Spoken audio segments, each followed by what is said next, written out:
Welcome to the Old Camera Guy channel, where I now have over 100 videos all about film photography. If you dig film like I do, make sure you're subscribed.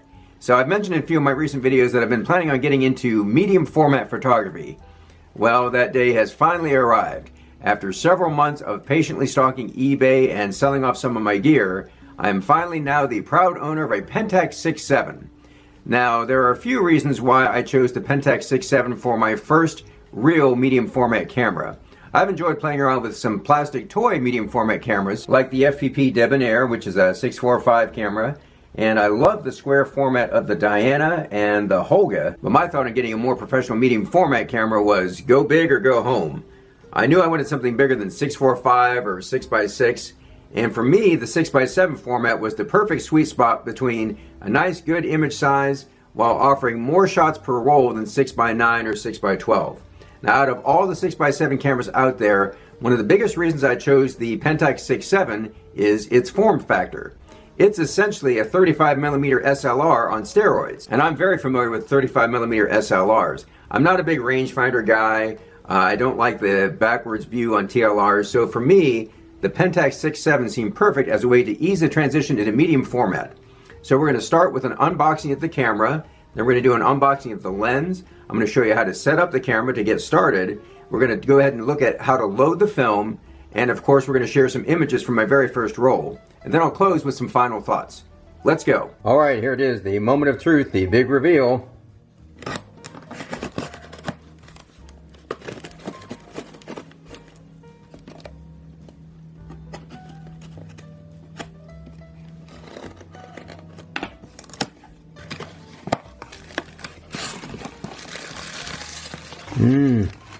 Japanese newspaper. There it is.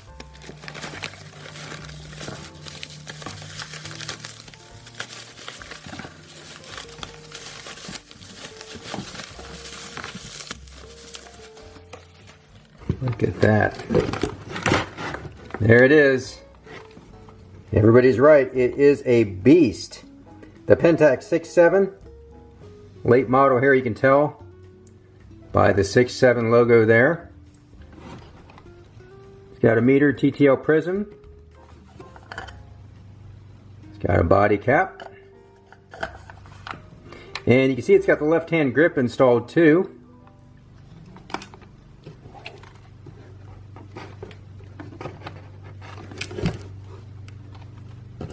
And the rumors are true. Definitely got some weight to it. Got a little heft for sure.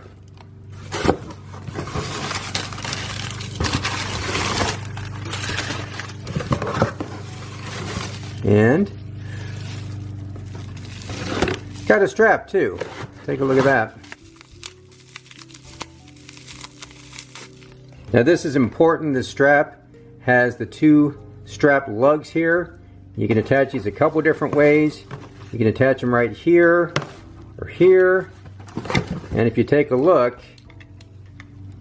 at the back of the grip, they can be attached to the grip here or here as well. Of course, if you take this grip off, you can attach these lugs directly to this side of the body as well. And as great as this looks, it's not much good without a lens. So I've still got to order my lens. Again, like the old Johnny Cash song, one piece at a time. I'll eventually get that lens too. And it's finally here, the lens for my Pentax 6.7. Crack this open.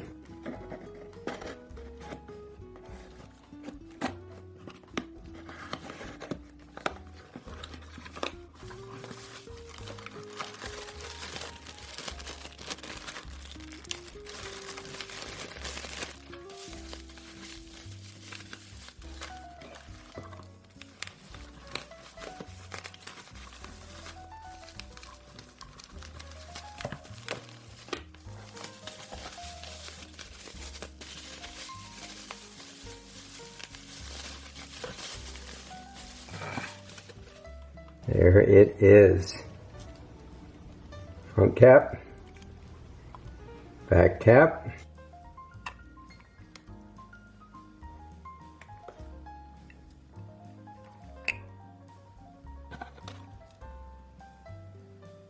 There it is. The legendary 105mm f2.4 lens. Can't wait to get started with this one.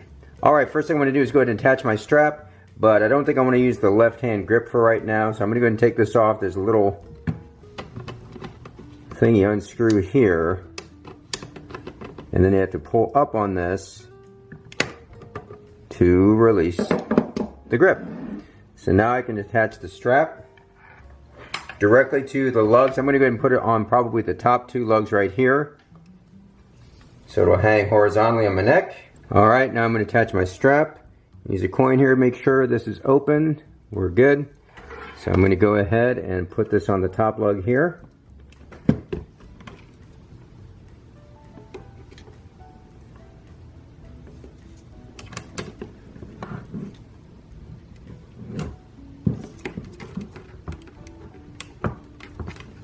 And push that in place. Now we're good. Same thing on the other side here.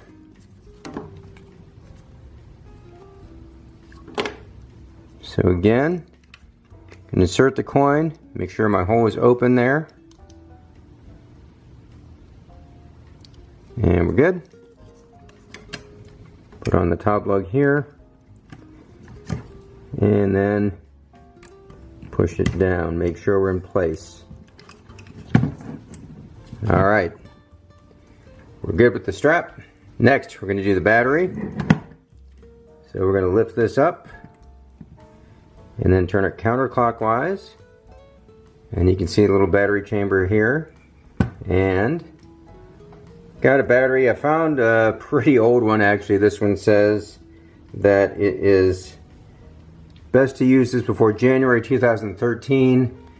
And of course this is the end of 2020, but we're going to give it a go. This is an LR44 or 4LR44, also known as a 476A, PX28A, got a bunch of names. So we're going to try this out.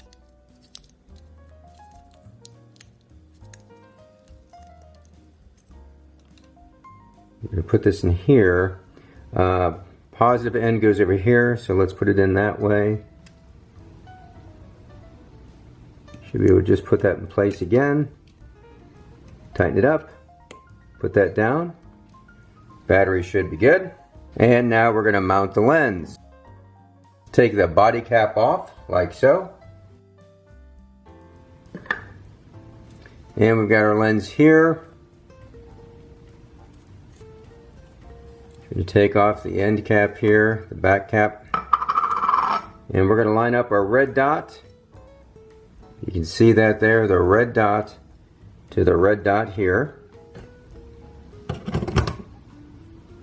then we're going to go clockwise.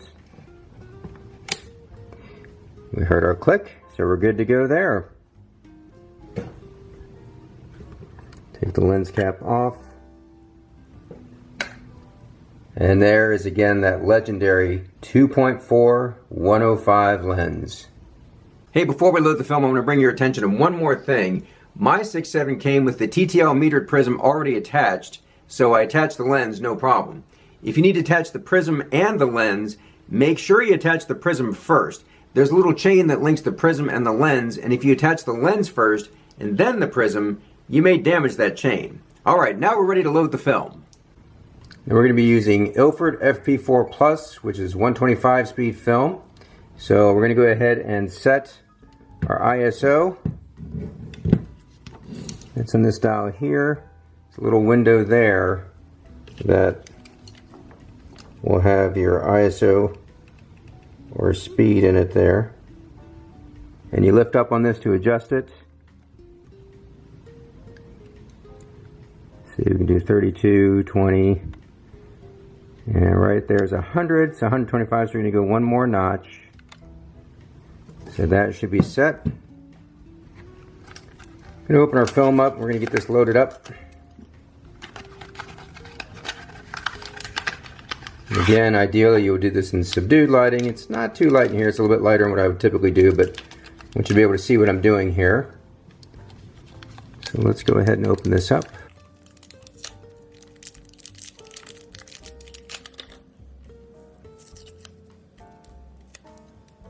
You get our tab ready here.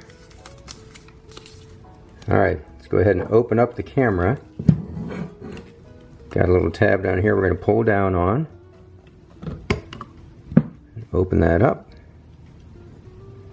Now the pressure plate here does have two different positions, 120 and 220, and you can't really find 220 anymore.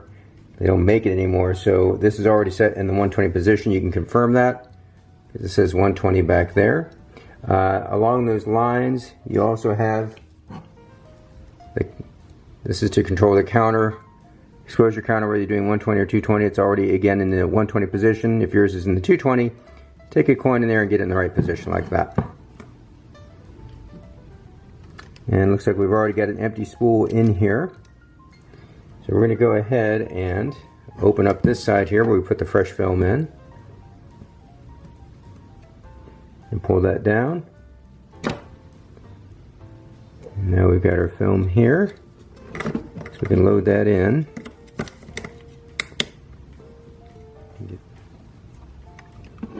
Alright, make sure you don't touch the shutter curtain here. And okay, we're going to go ahead and thread this through here to the empty spool.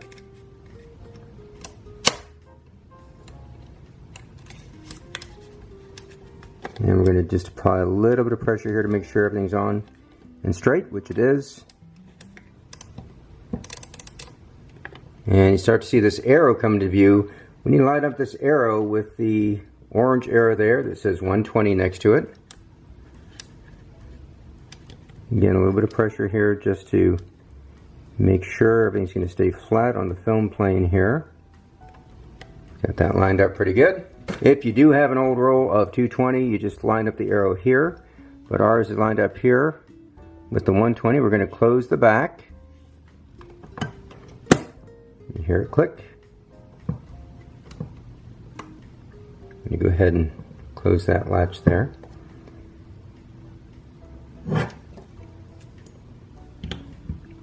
And then next we're going to go ahead and wind this until the counter reaches 1.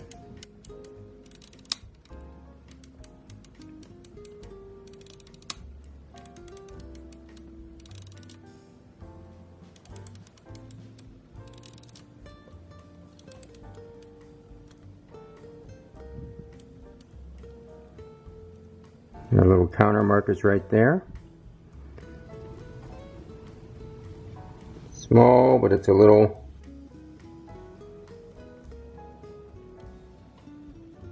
orange arrow.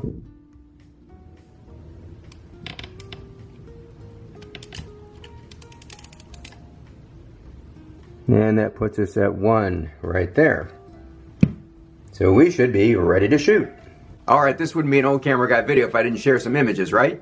Here's a few shots from that first roll.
Regular viewers here know that I love doing videos about cheap thrift store cameras, specialty films, alternative processes, and if you like that kind of stuff, don't worry, I'm still going to be posting all that kind of content.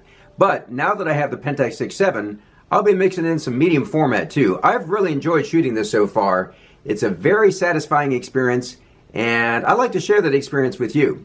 I've already had the chance to shoot and develop some portraits of my wife on Portrait 160, and once I get those scanned in, you'll be seeing those images here too. That'll do it for this video, so until next time, do some good, have some fun, and shoot some film.